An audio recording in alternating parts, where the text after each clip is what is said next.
साहब, इस्लामाबाद इंतजामिया ने शौकत खानम अस्पताल कराची के फंड रेजिंग इवेंट के लिए एनओसी मंसूख कर दिया। इवेंट इस्लामाबाद के मकामी होटल में होना था। सदर अलवी ने कहा कि शौकत खानम अस्पताल के लिए फंड रेजिंग की इजाज़त मिलनी चाहिए। आप इस बारे में क्या कहेंगे? मैंने क्या कहना, जो कहेंगी मरीजों की बद्दुआएं कहेंगी। और इस्लामाबाद को तो मैं प्यार से कूफा कहता हूँ। जब भुट्टो को फांसी हुई तो नसरीन अंजुम भट्टी एक शायरा थी पंजाबी की, शी वॉज अ क्रिश्चियन।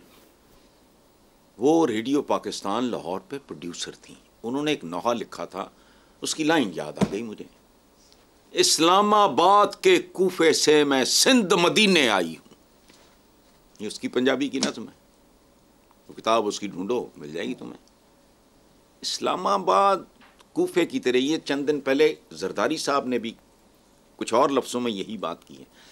ये कूफे की तरह है, ये इनके दिल नहीं अवाम के लिए धड़कते, मौजें करते हैं, वसाइल की चीर फाड़ करते हैं, मौज लगी हुई है इनकी, ठीक है। 29 बरसों से शौकत खानम, कोई स्कैंडल, कोई कुछ नहीं। और यकीन करो, मैं कभी कभी सोचता हूँ कि शौकत खानम को कल अगर नेशनलाइज कर दिया जाए, ये डंगर खाना, कबाड़ खाना 2 साल के अंदर अंदर हुकूमत पाकिस्तान जिसे कहते हैं, या इंतजामिया या जो भी कह लो, सीसा पिलाई दीवार पे लिख दो, पाकिस्तान की इंतजामिया के जेर इंतजाम वगैरह, शीशे की दीवार गोबर की दीवार की तरह ढह जाएगी।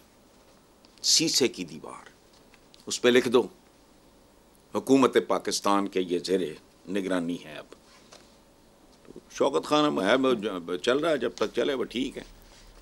अब तक का रिकॉर्ड उनका देख लो। उनके साथ इनको पंगे लेने की ज़रूरत क्या है भाई? एनओसी देना है, नहीं देना, वह ना दो, कुछ भी ना करो, चलो। सही। वो कैंसर के मरीज हैं, अगर किसी की दुआ लग गई इस मुल्क को और इनको बददुआ लग गई उसकी, तो शायद कोई बेहतरी है, अदरवाइज नहीं। चलो, बिल्कुल ठीक। Moving on to next. Hasan साहब, लाहौर के एक मारूफ और महंगे प्राइवेट हॉस्पिटल में एक अफसोसनाक वाकया पेश आया, जिसमें पुलिस के एक आला अफसर के चंद बंदों ने तोड़फोड़ की और सहाफ़ियों से बदसलूकी की। निगरान वज़ीर आला ने डीआईजी को ओएसडी बना दिया। अच्छा, ओएसडी बना दिया तो फिर कौन सी वो तोप चल गई? यानी ये बदतमीज़ी की इंतहा है। हमारे यहाँ देखो, बात सुनो, हम कहते हैं फलाना फ़िरौन है। चूँकि अनपढ़ होना हमारी खसूसियात में सर फहरिस्त है, लोगों को ये नहीं पता कि फ़िरौन बहुत बहुत अच्छे भी थे। फ़िरौनों की तो एक फैमिली है ना, उसमें इतने इतने अवाम से मोहब्बत करने वाले अवाम दोस्त फ़िरौन भी थे। ये बहुत बड़ी गलत फहमी है। यहाँ हम तो वो बदनसीब लोग हैं जिनका सदियों पुराने मुहावरा पता क्या है, ओए बंदा को बंदा देख लिया करो, आम एक्सप्रेशन है। तू जानदा नहीं मैं कौन है? अच्छा, बंदा पूछे तेरियां 3 लत्तां हैं भाई, कौन है तू? तेन मां ने नहीं किसी दरख्त वो खो चो निकले हैं तू? नहीं, बंदा को बंदा देख लिया करो, इसका क्या मतलब है? तो वो डीआईजी है, उसने वो अस्पताल में जो किया है, मुझे अंदाज़ा है, हमारे तो घर के साथ है वो हॉस्पिटल, बिल्कुल ही 5 मिनट्स 8 मिनट्स ड्राइव है। तो असल बात ये है, ओएसडी शो एसडी ये सारे शोशा हैं, ये कोई मान ही नहीं रखता। कल फिर कहीं और जूसी किस्म की को पोस्टिंग, लजीज पोस्टिंग लेके बैठा होगा। क्या ओएसडी क्या है? 15 दिन के बाद किसी को याद नहीं रहना, 30 दिन के बाद फिर कहीं बैठा होगा। असल बात, ऐसे बनते नहीं, ऐसी जहनीत को ख़त्म करना है। उसके लिए आपको विजडम चाहिए, उसके लिए आपको विजन चाहिए, उसके लिए आपको पॉलिसीज़ को असर नौ विजिट करना होगा। नई पॉलिसीज़, नई अप्रोच, नई दुनिया के साथ हम आहंग करने के लिए खुद को, बंदे नहीं, चूँकि बंदे तो सारे ही ऐसे हैं। ये कुछ ज़रा ज़्यादा मुंह चढ़ा होगा, मुझे नहीं पता कौन है कौन नहीं है, otherwise mostly 90% of the people. Police का तो मैं बंदा बाजू का अगर देखता हूँ, अच्छा, तो मुझे हैरत होती है और मैं कहता हूँ कि यार माशाल्लाह, आप तो किसी तरफ से भी। एक हमारा था बंदा, मैं उसकी कमीज़ें देख देख के तंग आ गया था। वही 5-4 कमीज़ें हैं ऑनेस्ट लोग। जुल्फ़कार चीमा है, मुद्दत हुई, रिटायर हो गए, कॉलम शॉलम लिखते हैं कहीं, सवाल ही नहीं पैदा होता। लोग उनमें 101 नक्स निकालते थे, कोई नहीं कहता था बददियानत, और कोई नहीं कहता था कि ये कभी डंडी मारता होगा, नहीं। तो बात सुनो, जहनीत को ख़त्म करो, जहनीत को OSD बनाओ, वरना ये जो है ना OSD बना दिया, फलाना कर दिया, बिल्कुल ऐसे ही है कि आप गधे को घास की बजाय पिज्जा रख के दे दें कि ला सुनिया एकूबे बीफ खा, तो आप तो खोते का भी बेड़ा गर्क करेंगे, आपका नतीजा भी आपको कुछ नहीं मिलेगा। तो एम ही छोड़ो, पिज्जा मत खिलाओ खोतों को, उनको घास खिलाओ। बहुत खूब, मेंटालिटी चेंज करो। रूट कॉज जो है, कहते भाई डॉक्टर क्या, अच्छा डॉक्टर किसको कहते हैं? उसको कहते हैं जो तशखीस करे सही। इस मुल्क की तशखीस ही ठीक नहीं हो रही, हर काम शॉर्टकट, और शॉर्टकट लंबे पेंडों पे डाल देते हैं जिंदगी में, याद रखना, जलील होते हैं लोग बिलाखिर। शॉर्टकट कोई शय नहीं। चलें बिल्कुल। हसन साहब, नेक्स्ट टॉपिक की तरफ आते हैं। पंजाब हुकूमत ने स्मॉग की असल वजूहात जानने के लिए आलमी माहिरीन से मदद लेने का फैसला किया है। निगरान वज़ीर आला मोहसिन नकवी ने कहा कि मुस्तनद तहकीक और तफसीलात से स्मॉग से निपटने के लिए जामे इक़दाम किए जा सकते हैं। सुनी सुनाई बातों और कयास सराइयों से स्मॉग पर काबू नहीं पाया जा सकता। बड़ी खूबसूरत बात है। यहाँ छुछुरों की तरह काम करने वाले लोग हैं कि बाजार बंद कर दो, गाड़ियाँ बंद कर दो, स्कूल बंद कर दो, पट्टे बंद कर दो, फलाना बंद कर दो, सड़कें वो क्या कहते हैं फसलें जनाना बंद कर दो। ये ठीक है, लेकिन ये छुछुरों वाले काम है। अब उसने एक साइंटिफिक अप्रोच के साथ इससे निपटने का फैसला किया है, तो उसको दाद देनी चाहिए कि सही मानों में तशखीस की तरफ पहला कदम।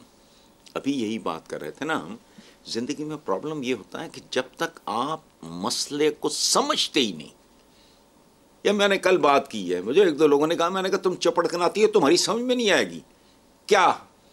जब मैंने जो ट्रैफिक की बात की, याद रखना ट्रैफिक पे एक मुकम्मल कमांड और कंट्रोल हो अगर, उसका नतीजा क्या होगा? आप बगैर लाइसेंस की नहीं, जिम्मेदारी एक्सपायर होने से पहले पहले रिन्यूअल, गाड़ी धुआं तो नहीं दे रही, ओए ये पैकेज है। और CCPO लाहौर रहा है, उमर पता नहीं क्या नाम था, डाइट वो था थोड़ा एबनॉर्मली, तो उसको मैंने कहा यार ये तुम लोग क्या करते हो, तुम्हें नहीं पता ये तरबियत गाह है, सड़कें नहीं है, ये भी स्कूलों की एक किस्म है, ये सड़क अदारा है पूरा। मुझे कहता है जी लो असी किसी जज की गड्डी फड़ ली, फिर ये औकात है तुम्हारी? जज तो आप भी बैठा हो, उसको तो ज्यादा पनिश करो, लेकिन यहां औकात क्या है? तुम्हारे चीफ जस्टिस ये कहते रहे ऑन रिकॉर्ड, ये छपी हुई बातें कर रहा हूं, टीवी पे होने वाली बातें कर रहा हूं, वो कहते थे मोटरवे पे रूल्स रिलैक्स कर दो, चीफ जस्टिस साहब आ रहे नहीं या जा रहे नहीं, एने तो एने बड़ी कौन? ये औकात है हमारी अंदर से। आज़ादी आज़ादी एमी टोपी ऊपर चढ़ा दी है, आज़ादी आज़ादी रूह में होती है, और आज़ादी के अंदर पाबंदियां होती हैं। ये मादर पेदर आज़ादी नहीं होती। लॉ अबाइडिंग होना यहां तौहीन समझी जाती, यानी लॉ अबाइडिंग होना इन अ कंट्री लाइक पाकिस्तान, ये तो बिल्कुल ही कोई लावारस है जी, जेड़ा इन्ना डरदा कानून शिकनी तो छोड़ो। चले हसन साहब, आगे चलते हैं। एक सीनियर सहाफ़ी ने अपने व्लॉग में कहा कि हमारे दोस्त ने कायदे आज़म को शहीद करार दिया। उन्होंने आपको दोस्त तो कहा लेकिन आपका नाम नहीं लिया, क्या कहेंगे इस पे? ये मुझे और लोगों ने भी बताया, ये हारून ने कहा है। ये देखो, पहली बात तो ये है कि जाहिर है नाम लिए बगैर, क्योंकि पुराने ज़माने में औरतें शौहरों के नाम लेने से शर्माया करती थी, तो वो कहती थी मुन्ने के अब्बा, नाम नहीं लेना, मुन्ने के अब्बा। अच्छा, तो ज़ाहिर है इस मुल्क में I am the first one, ना किसी किताब में है ना कभी किसी ने कहा है, और मुझे भी कोई इल्हाम नहीं हुआ। सोचता रहा मैं कि कायदे आज़म मोहम्मद अली जिन्नाह जानलेवा मर्ज के बावजूद बाहर क्यों नहीं गया, वो बंदा क्यों नहीं गया बाहर? उसके पास दौलत की कमी नहीं थी, था बाहर पड़ा हुआ। ये सारा दोस्त साहब आप भी 4 जानने वाले 40 जानने वाले बाहर होंगे, क्यों नहीं? फिर मैंने ख्याल, ओहो, मैंने कहा इससे खबर लीक हो सकती है। ये तो बिस्तरे मर्ग पे है। पाकिस्तान का किस्सा और साल आगे कर दो, 1.5 साल इतना ही लगा ना, तो केड़ा पाकिस्तान ये लल्लू पंजू पाकिस्तान बना दे फिर। तो मेरा अपना ये जिसे कहते हैं ना ब्रेन स्टॉर्मिंग, गौर फिक्र, बंदा सोचता है। एक इंतहाई मुतमब्बल आदमी, कायदे आजम बहुत वेरी रिच मैन, सारा कुछ बांट बूंट भी गए, वो इस तरह का रिच था, यह कमाल है। अच्छा वो भाई बंदा सोचता है कि यार इस बंदे का क्या प्रॉब्लम था, अभी 6 महीने के लिए बाद ट्राई तो कर सकता था ना। वैसे तो हमसे जितना आज आगे है उतना ही उस वक्त नहीं। उस बंदे ने मौत को तरजीह दी कि जिस काम के लिए मैंने जिद्दोजहद की है इसको मंतकी अंजाम तक लेके जाऊं। छोड़ो, खैर वो कोई बात नहीं है, तो दोस्त थी वो।